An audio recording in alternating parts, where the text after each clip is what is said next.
the show. I'm Married Joan, America's favorite comedy show, starring America's queen of comedy, Joan Davis, as Mrs. Joan Stevens.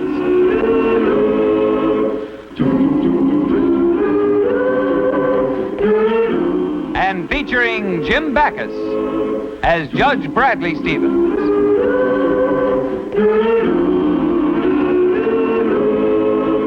My Married Joan.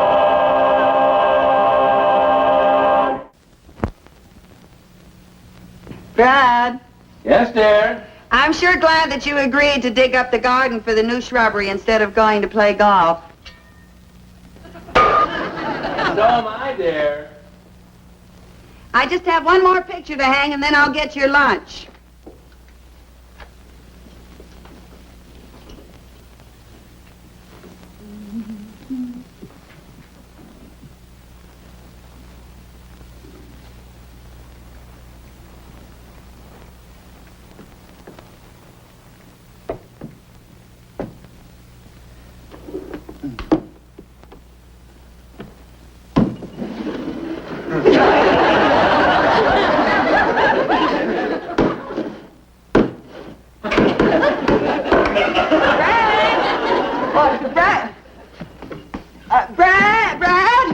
Joan, what's the matter? Well, look, honey, there's a safe in the wall. Safe? Say, it's locked. Stand back, Brad. Now, wait. What are you going to do? Honey, I'm going to break it open. Maybe there's jewels or gold hidden away. Oh, no, honey, I don't think Mr. Robbins left anything in that safe. Mr. Robbins? Yes, the man we bought the house from. I'll tell you what, dear. I'll call him, get the combination, and then we'll open the safe, huh? All right, Brad. All right, there. Let's see. Gee, you know, it's funny that Mr. Robbins didn't say anything about the safe in the wall. Well, he probably forgot all about it. Hello? Hello, Mr. Robbins? This is Judge Stevens. Say, can I trouble you for the combination of that safe? What's that? No, the wall safe in the living room. Yeah, it's right over there. No, it's behind a panel right over the fireplace. Yeah, you hit it and it opened them and you hit it again. I see. Uh-huh. What's he saying, Brad? Well, really? What's he saying, honey? Well, that's very interesting. Well, what's interesting? Yeah, is that so? You don't say. What don't he say, Brad? I see. Well, thank you very much for... No, not at all. Goodbye, Mr. Robbins. What did you say? Tell me, Robbins, say. Oh, dear, it was nothing important. How would you like to go to the movies tonight? Bradley J. Stevens, will you please stop torturing me? Tell me what Mr. Robbins said. Well, Mr. Robbins didn't even know the safe was there. He didn't? No, he said it was probably put in by the original owner, the man he bought it from, Mr. Abner Cartwright. Gee, then I'll bet that the safe is loaded with stuff. Well, hardly. You see, Mr. Cartwright was once a rich man, but when he died, his entire estate consisted of this house. Well, what happened to all his money? Well, nobody knows. He had no family, no heirs, and Mr. Cartwright was an eccentric old man. I'll bet I know the reason that they didn't find the money is because it's all in that safe. And it's all ours, Brad. Look, in the first place, you couldn't possibly break open that safe with that hammer. Oh, that's right. But I'm sure going to try, Brad. And secondly, if there was anything, I'm not sure it belonged to us. Now, Brad, how can you possibly say that? We bought this house. That means that we bought everything that's in it. And you said yourself that Mr. Cartwright didn't leave any heirs. Well, Joni, it's hardly that simple. You see, there has to be a member from the probate court here when that safe is opened. Then we can keep the money? Then we can keep the money. No, wait. Don't you see? It all depends upon how long ago he died. We might get a percentage of it. We might get nothing. I don't know. It all depends on the circumstances. Yeah. Maybe you're right. I guess I was getting all excited over nothing. Perhaps there's nothing in the safe. Now you're being sensible, dear. It's probably empty. Like you say, a few old letters, photographs. That's right, dear. Or at best, maybe Mr. Cartwright just kept a small amount of money in there for emergencies, $100 or so. That's possible. Or if we're real lucky, some small securities, probably worth very little by now. Perhaps nothing. On the other hand, they may have gone up. Mr. Cartwright had invested $1,000 in some oil stock 50 years ago. Today, it could be worth $10,000. Oh, Joan. Or maybe even $50,000. Now, Joni. Or it could be $500,000. Or even $1 million. Brad, $1 million. We're rich, Brad.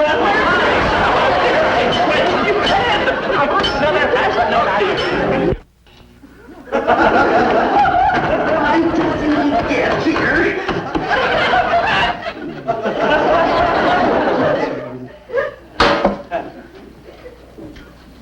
I saw such a storm so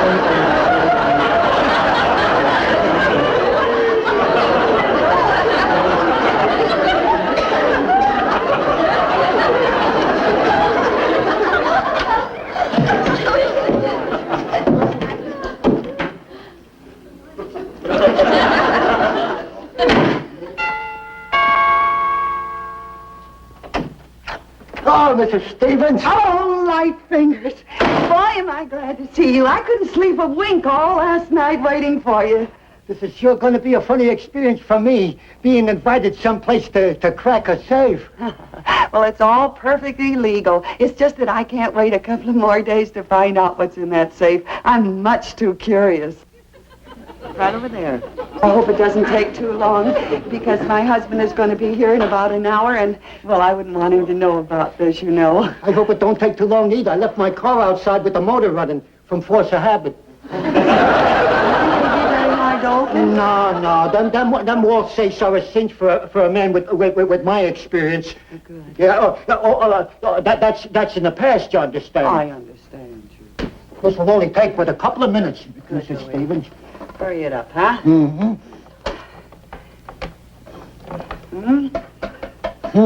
Huh? What's the matter? It ain't working out. There's something wrong. Well, what's the trouble? I don't know. I don't feel like there's something wrong. I'll bet I know what the trouble is, Louis. Just keep working. I'll fix that right up. Hey, that's good. I hear much better in the dark.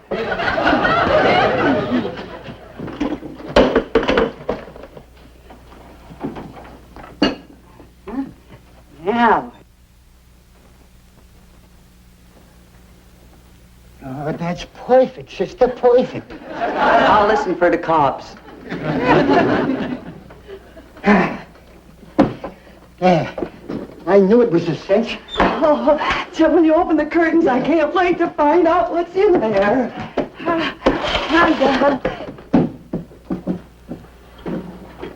It's empty. Huh? No, there's something in... Yeah, there's something in there, Louis. Oh, yes, I feel it so plain. Yeah, oh, yeah. Just,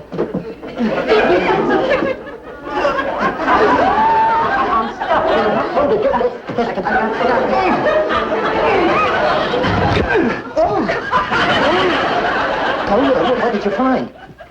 Forgot to get it. Just hand me the tongs, will you? Yeah, the tongs. Yeah. Thank you.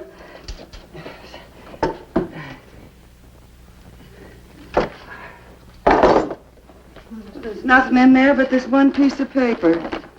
And it's an old, dirty piece of paper at that. It's nothing but an old, torn map. Map? A map!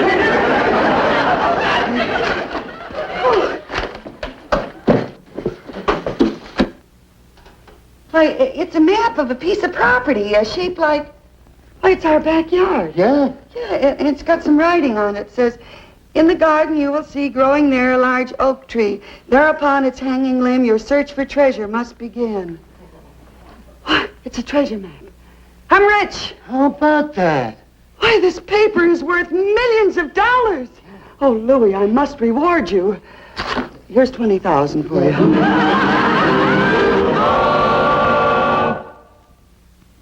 Hello, Louis? Yes, everything is working out just fine.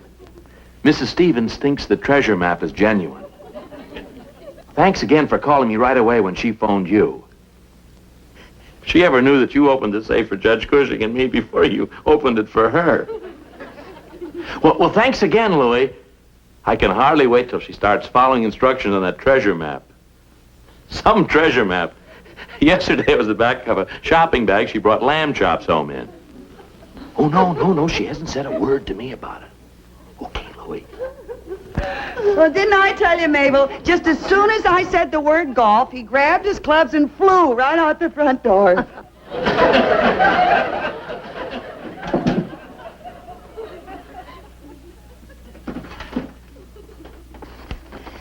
Joni, are you sure this map is legitimate? Well, of course it is, Mabel. Look at the outlines on this map. It can't be anything but this property.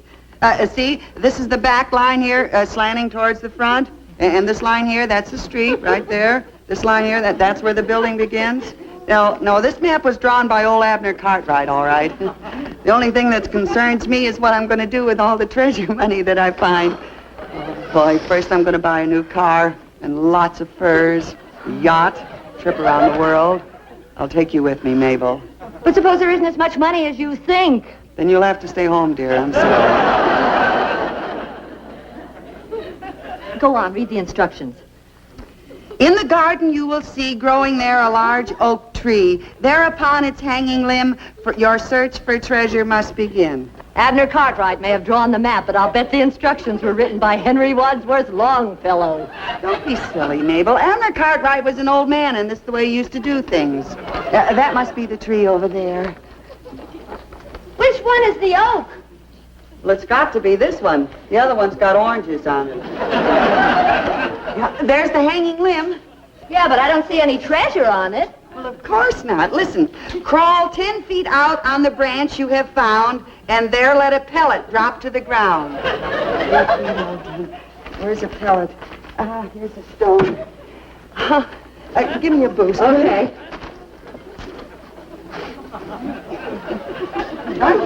Okay. So anybody seeing us doing this would think we're nuts. How many feet does it say to crawl out on the branch? 10. 10 feet. Okay, I better put the pellet in my mouth.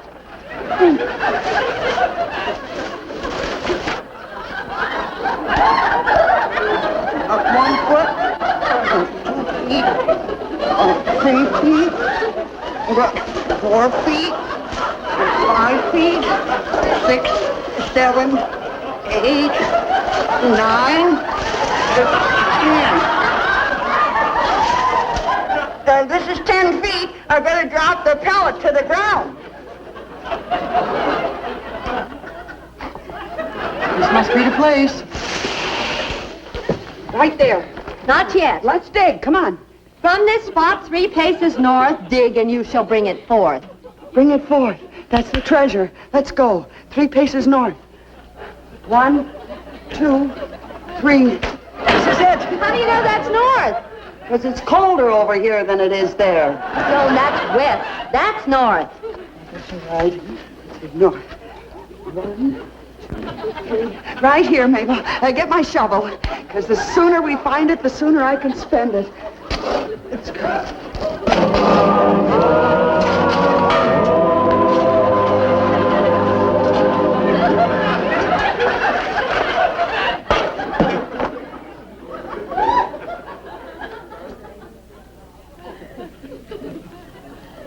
Oh, back is killing me.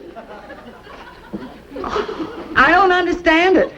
We followed all the instructions. There's the tree, the hanging branch, the pellets, 10 paces out, 3 paces north. Hello, girls.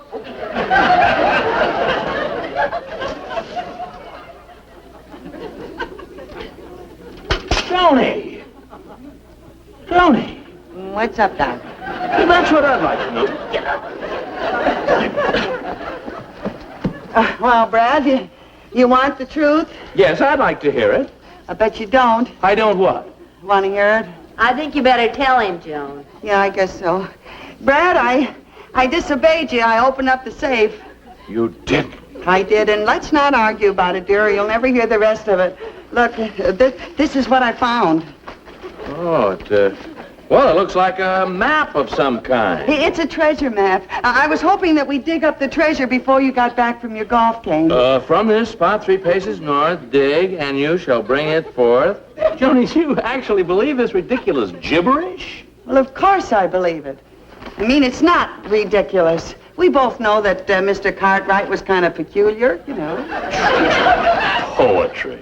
Well, Brad, I admit that it sounds like it was written by a lunatic. But believe me, I am thoroughly convinced that there is a buried treasure right here in our own backyard. Oh, Joni, you're just being silly.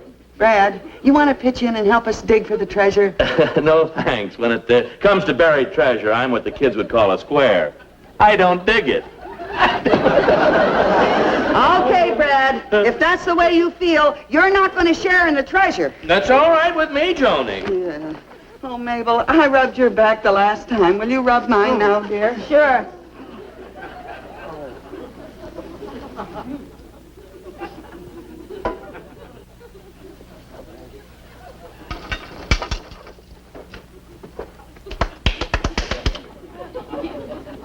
Thanks, honey. Okay, Brad. We'll see who laughs when I find the treasure. You'll see.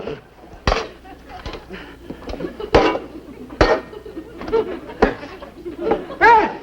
I found it! Well, what do you know? Now maybe you'll believe me. You said that there was no treasure. Well, that's a pretty small box. Yeah, it is, Annie. But maybe it's filled with diamonds and emeralds and rubies.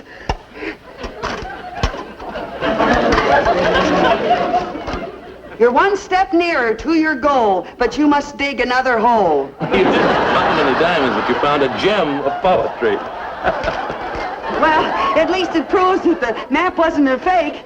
Listen to this.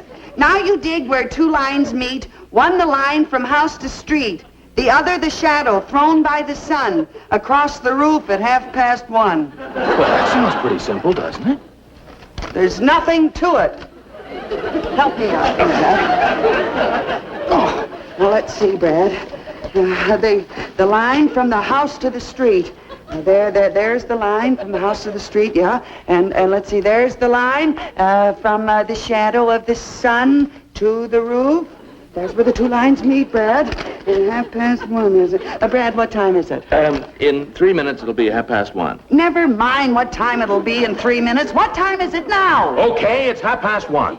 1:30, what do you know? Right on the nose. Let's see, the two lines. This is the spot. This has got to be the place.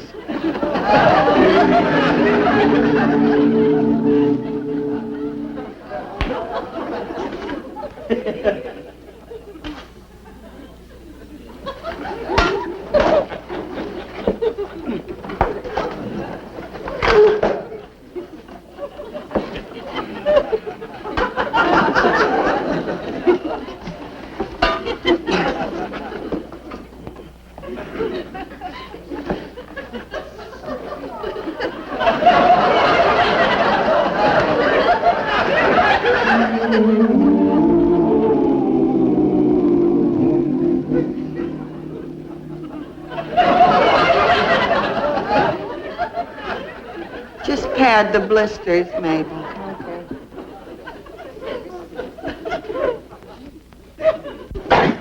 Well, how's the treasure hunt coming?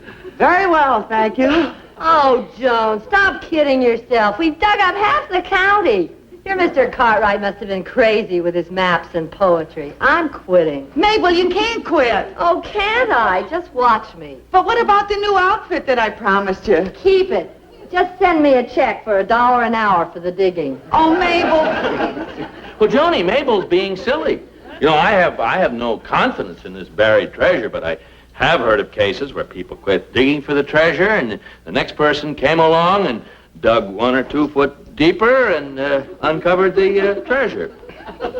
Is that right? Yes. 2 or 3 feet deeper and uncovered the whole thing.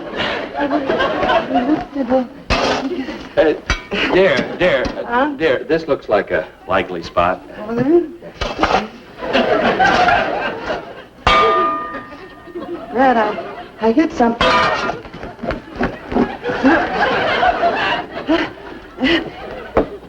Some treasure.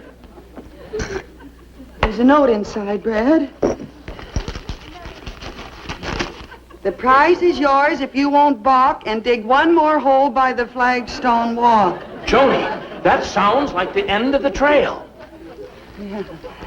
Well, Brad, now that it's getting so close, I'm getting pretty nervous. I think I better go and get some lunch first. Wait, Joni, don't you want to get started? Aren't you excited? Well, of course I'm excited, Brad, but, well, who knows how deep the treasure may be buried, and I better get something to eat so I can have some strength. I'm not well. That's right.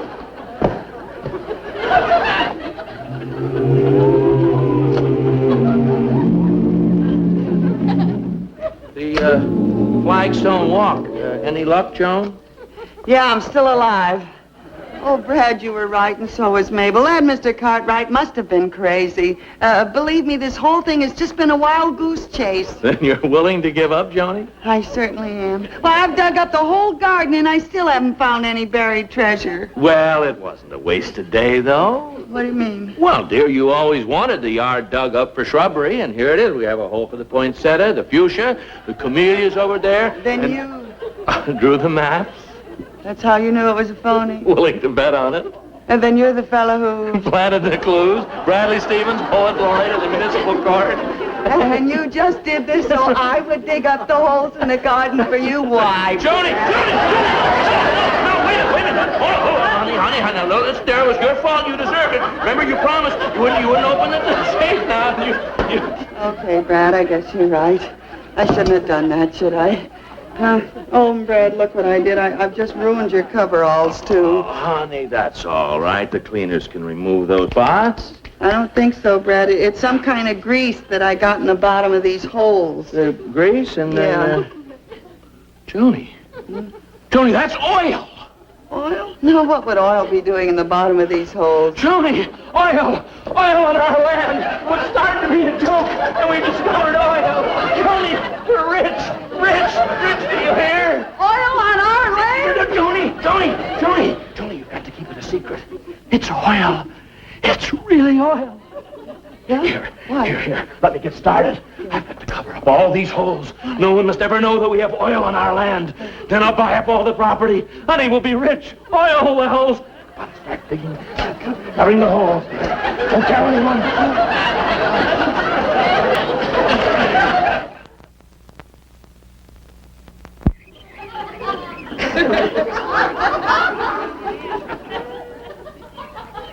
Oh, lover, you've been working all night, dear. Why don't you take a rest? Oh, I will just as soon as I get this last hole covered up.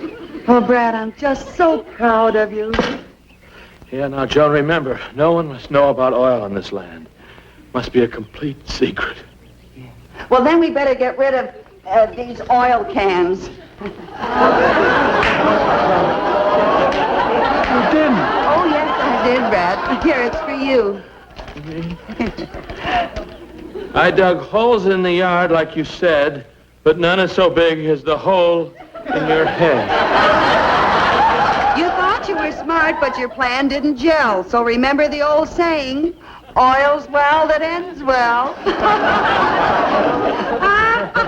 Joni, when did you find out? Well, honey, when I got that last note with the rhyme about the Flagstone Walk. There was no Flagstone Walk when Mr. Cartwright lived here. We put that in ourselves. Ha ha! Well, here's mud in your carburetor.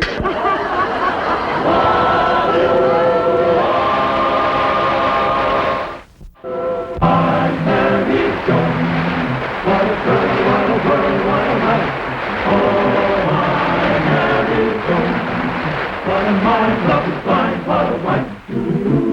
Giddy and gay, all day she keeps my heart laughing. Never know where her brain has gone. To each his own. Can't deny that's why I married Joan. To each his own. Can't deny that's why I married Joan.